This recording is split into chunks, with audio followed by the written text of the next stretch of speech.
ان سے پوچھو حضرت حسین رضی اللہ تعالیٰ عنہ کی بہن سیدہ زینب سلام اللہ علیہا، ان کی قبر منور کہاں ہے؟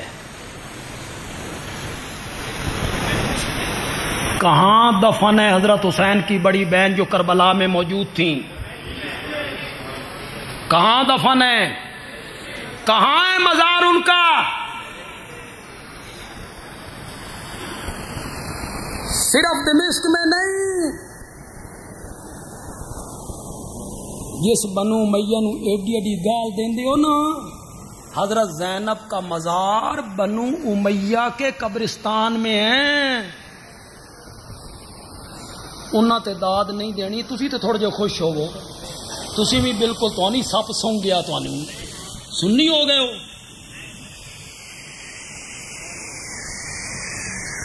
کہاں ہے مزار ان کا؟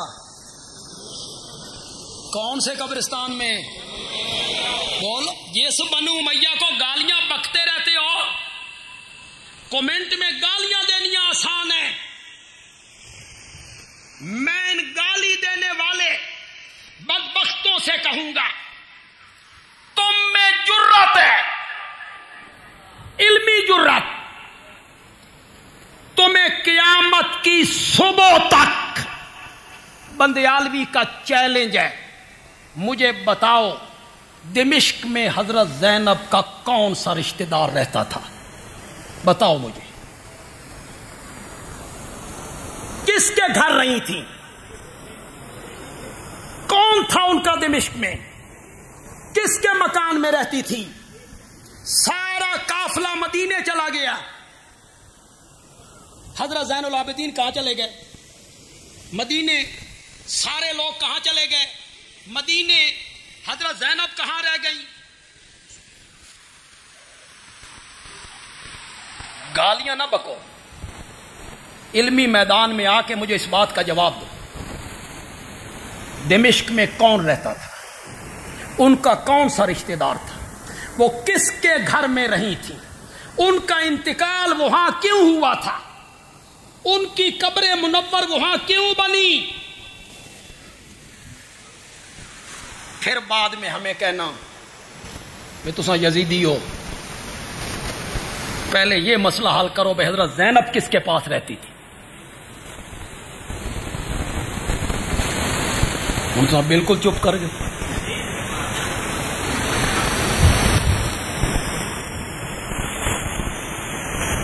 ہمیں کہتے ہیں یہ یزیدی ہیں جی، خاندان علی کے دشمن۔ ہم حقائق بیان کرتے ہیں، ہم حضرت حسین رضی اللہ تعالیٰ عنہ کا دامن شیشے کی طرح صاف رکھنا چاہتے ہیں۔ حضرت سیدنا حسین کے دامن پہ کوئی داغ نہیں آنا چاہیے، کوئی داغ نہیں آنا چاہیے۔ جو تمہارا نظریہ ہے ان سے ان کا دامن داغدار ہو جاتا ہے، تم نادان دوست ہو۔ ہم حضرت سیدنا حسین کا دامن بے داغ رکھنا چاہتے ہیں، ہے بھی بے داغ۔ میرا یزید سے پہلے، یزید سے ہمارا کیا تعلق ہے؟ اور ہمارا قلبی، طبعی، دینی، مذہبی ہر قسم کا تعلق حیدر کرار کے فرزند حسین سے ہے۔ ہماری عقیدت حضرت حسین سے ہے رضی اللہ تعالی عنہ۔ ہم تو ان کی جوتیوں کی توہین کرنے والے کو بھی اہل سنت نہیں مانتے، میں نہیں مانتا۔